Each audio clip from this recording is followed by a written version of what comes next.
Kumusta na nga kayo mga bayot? Na-miss ko kayo at na-miss ko rin ulit mag voice over. For today's video nga ipapakita ko sa inyo kung ano itong ginagawa ko at sasabihin ko na rin sa inyo kung ano nga ba ito. Ito nga pala ang first day namin na magkakabit kami ng floor dito sa Hesselby. Ito yung bahay na ginawa namin or tinayo nung last year at hanggang ngayon ay hindi pa natatapos. Sa paglalagay nga pala ng floor, kailangan linisin mo muna ito. Yung mga singit-singit dahil alam nyo ba sa ilalim niyan ay meron yan dyang heater na inilagay. Siyempre dahil kailangan malinis, kailangan natin vacuumin muna yan. At pagkatapos ng ma-vacuum ay naglagay na rin ako ng foam dyan.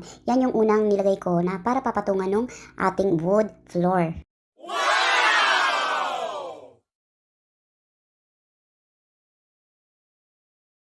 At kapag okay na nga ang lahat, ay pwede na nating i-start ang ating floor. At ayan na nga sa nakikita nyo, ayan na yung aming nagawa.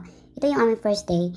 At nakatapos kami ng 2 room. So, bali bukas ay yung isang room naman. Ito yung kabilang room. Left and right kasi yan. And then ito yung para bukas.